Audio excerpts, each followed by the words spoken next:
নমস্কাৰ, মই ভাস্কৰ মোৰ অন্য এটি নতুন ভিডিঅ'ত স্বাগতম জনাইছোঁ। এইবোৰ বস্তু এনেকৈ নালাগিছিল, এনে সময় কেতিয়াও বিচৰা নাছিলো।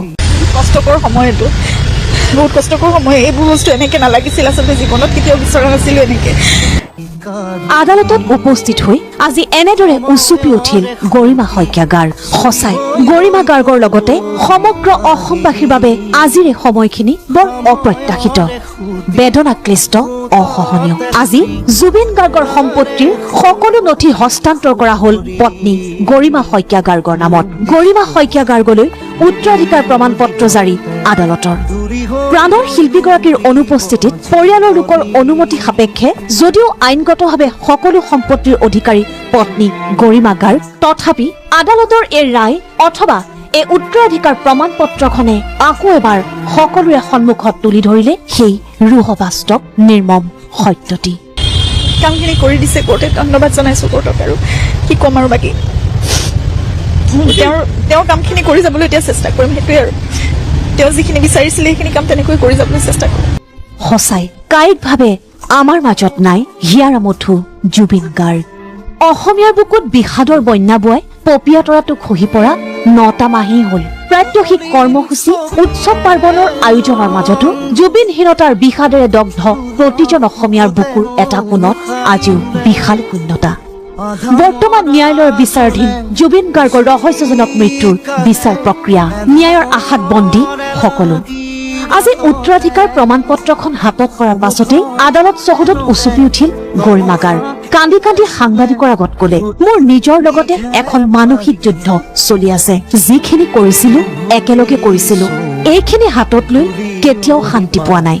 কামৰূপ মহানগৰ জিলা ন্যায়াধীশ আদালতৰ নিৰ্দেশনা অনুসৰি জুবিন গাৰ্গৰ বেংক একাউণ্ট আৰু মিউচুৱেল ফাণ্ডৰ অধিকাৰ পত্নী গৰিমা গাৰ্গৰ। ষ্টেণ্ডাৰ্ড চাৰ্টাৰ্ডৰ 2টা বেংক একাউণ্টৰ উত্তৰাধিকাৰী স্বীকৃত। জুবিন গাৰ্গ মিউজিক LLPৰ ক্ষেত্ৰত ছাকচেছন চাৰ্টিফিকেট প্ৰযোজ্য নহয়। LLP এগ্ৰিমেণ্ট অনুসৰি লাভ কৰিব লাগিব অংশীদাৰিত্বৰ সুবিধা। জুবিন গাৰ্গে কোনো উইল এৰি যোৱা নাছিল বুলি উল্লেখ আছে আদালতৰ নথিত। ইতিমধ্যে পিতৃ আৰু ভগ্নীৰ নো অবজেকশ্যন দাখিল কৰা হৈছে আদালতত। প্ৰমাণ পত্ৰখন হাতত লৈ গৰিমা গাৰ্গে আক্ষেপ কৰি কলে, তেওঁ নিজৰ কাৰণে একো চিন্তাই কৰা নাছিল, সকলোবোৰ বেলেগে চলাই আছিল। আমাৰে ভুল হল, আমি বিশ্বাস কৰিব নালাগিছিল। গৰিমা গাৰ্গৰ সন্মুখত কণ্টকময় বাট। বিগত 9টা মাহে শাৰীৰিক অসুস্থতা তথা হাজাৰ প্ৰত্যাহ্বানকো নেওচি স্বামী ন্যায়ৰ বাবে প্ৰাণপণে যুঁজিছে গৰিমাই। আজি আদালতক ধন্যবাদ জনাই গৰিমাই পুনৰ কলে, তেওঁৰ কামখিনি কৰি যাবলৈ চেষ্টা কৰিম। সঁচাই জুবিন গাৰ্গৰ মৃত্যুত জাতি এটা আশাক হেৰুৱালে, জাতি এটা সৃষ্টিক হেৰুৱালে। কিন্তু তেওঁৰ সৃষ্টিৰাজি আৰু আধৰুৱা সপোনবোৰক সাকাৰ ৰূপ দিবলৈ ভগৱানে শক্তি দিয়ক জুবিন গাৰ্গৰ দুখৰ দিনৰ লক্ষ্মীগৰাকী। কষ্টকৰ সময় এইটো, বহুত কষ্টকৰ সময়। এইবোৰ বস্তু এনেকে নালাগিছিল, আচলতে জীৱনত কেতিয়াও বিচৰা নাছিলো এনেকে। কান্দি উঠিল এতিয়া গৰিমা শইকীয়া গাৰ্গ। গৰিমা শইকীয়া গাৰ্গে কান্দি কান্দি কেইবাটাও মন্তব্য কৰিছে সংবাদ মাধ্যমৰ আগত যে এই যি উত্তৰাধিকাৰী প্ৰমাণ পত্ৰ হাতত লৈছে, তেওঁ কেইবাটাও মন্তব্য কৰিছে যে এনেকুৱা এটা দিন কেতিয়াও বিচৰা নাছিলো। যিখিনি কৰিছিলো, যিখিনি উপাৰ্জন কৰিছিল জুবিন গাৰ্গে, সেয়া আমি একেলগে কৰিছিলো আৰু একেলগে সদায় থাকিম বুলি এয়া উপাৰ্জন কৰিছিলো। কিন্তু এতিয়া যিটো পৰিস্থিতি, এই পৰিস্থিতিৰ দিনটো আমি কেতিয়াও বিচৰা নাছিলো। এনেকুৱা এটা দিন মই কেতিয়াও বিচৰা নাছিলো। এইদৰে এতিয়া কান্দি উঠিছে গৰিমা শইকীয়া গাৰ্গে। আমি প্ৰতিগৰাকী দৰ্শকক জনাই যোৱাৰ চেষ্টা কৰিছো, যিহেতু ফাষ্টেগ আদালতত চলি আছে জুবিন গাৰ্গ ঘটনাৰ বিচাৰ প্ৰক্ৰিয়া আৰু আদালতৰ বাহিৰত হুক হুকাই কান্দি উঠিলে গৰিমা শইকীয়া গাৰ্গে। গৰিমা শইকীয়া গাৰ্গে কান্দি কান্দি কৰিলে কেইবাটাও মন্তব্য কৰিছে যে জীৱনত কেতিয়াও বিচৰা নাছিলো এনেকুৱা এটা দিন, এইবোৰ বস্তু এনেকৈ নালাগিছিলে, এয়া বহু কষ্টকৰ সময়, এয়া মোৰ নিজৰ লগত এক মানসিক যুদ্ধ। যিখিনি কৰিছিলো একেলগে কৰিছিলো, একেলগে থাকিম বুলি কৰিছিলো। কষ্টকৰ সময় এইটো, বহুত কষ্টকৰ সময়। এইবোৰ বস্তু এনেকে নালাগিছিল, আচলতে জীৱনত কেতিয়াও বিচৰা নাছিলো এনেকে। আজি হাতত পৰিলে চাৰ্টিফিকেটখন, কিন্তু এইটো এটা বহুত মানসিক এটা যুদ্ধ মোৰ নিজৰ লগত।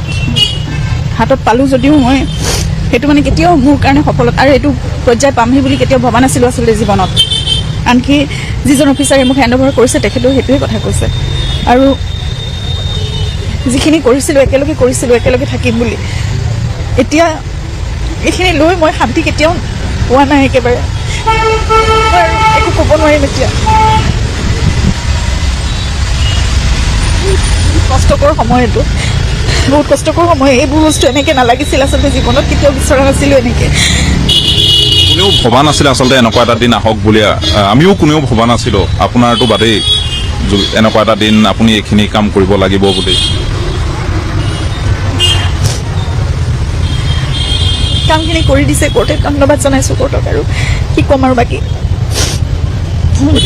তেওঁৰ কামখিনি কৰি যাবলৈ এতিয়া চেষ্টা কৰিম সেইটোৱে আৰু তেওঁ যিখিনি বিচাৰিছিলে সেইখিনি কাম তেনেকৈ কৰি যাবলৈ চেষ্টা কৰিম তেওঁ যেনেকৈ কৈছিলে নিজৰ কাৰণে একো নাৰাখোঁ ময়ো একো ৰাখি নাযাওঁ এই সকলোবোৰ যেনেকৈ পাৰোঁ নিজৰ দায়িত্ব কৰ্তব্যখিনি পৰিয়ালৰ প্ৰতি কৰি মই যেনেকৈ তেওঁ মানুহৰ বাবে বিচাৰিছিলে সেইখিনি মাত্ৰ মোক গাইডেঞ্চ দি যাওক তেওঁ সেইটোৱে মই কামনা কৰিছোঁ মই প্ৰাৰ্থনা কৰিছোঁ সেইখিনি গাইডেঞ্চ দিলে মই তেনেকৈ কৰি যাম সকলোখিনি তেনেধৰণেই ৰাখিছিলে তেওঁ সকলো নিজৰ কাৰণে একো চিন্তাই নকৰিলে আচলতে ভালকৈ আৰু ময়ো আচলতে ইমান তেনেকুৱা ধৰণৰ নাছিলোঁ মই তেওঁ যেনেকৈ আছিলে তেওঁৰ লগত মই তেনেকৈয়ে থাকিবলৈ শিকিলোঁ আৰু সকলোবোৰ আচলতে বেলেগে চব চলাই থাকিলে কথাবোৰ চব তেনেকুৱা হৈ থাকিলে খেলি মেলি আমাৰে ভুল হ'ল এইবোৰ বস্তু আমি বিশ্বাস কৰিব নালাগিছিল মানুহক আমি বিশ্বাস কৰিব নালাগিছিল যিহেতু ফাষ্টেগ আদালতত চলি আছে জুবিন গাৰ্গৰ ঘটনাৰ বিচাৰ প্ৰক্ৰিয়া আৰু জুবিন গাৰ্গৰ পত্নী গৰিমা শইকীয়া গাৰ্গ প্ৰত্যেকটো দিনতেই আদালতত উপস্থিত হৈছে আদালতৰ বাহিৰত এতিয়া গৰিমা শইকীয়া গাৰ্গে হুক হুকাই কান্দি উঠিছে কান্দি কান্দি সংবাদ মাধ্যমৰ আগত কেইবাটাও বিশেষ মন্তব্য কৰিছে কিয় কান্দি উঠিলে গৰিমা শইকীয়া গাৰ্গে আমি এই মুহূৰ্তত জনোৱাৰ চেষ্টা কৰিম ভিডিঅ'টো কেনেকুৱা পালে কমেণ্ট বক্সত জুবিন দাৰ এফাকে লৈ লিখিব যদি মোৰ পেজত নতুনকৈ আহিছে পেজটো ফ'ল' কৰিব যদি মোৰ ইউটিউব চেনেলত নতুনকৈ আহিছে চেনেলটো মোৰ ছাবস্ক্ৰাইব কৰিব জয় অসম জয় জুবিন দা ধন্যবাদ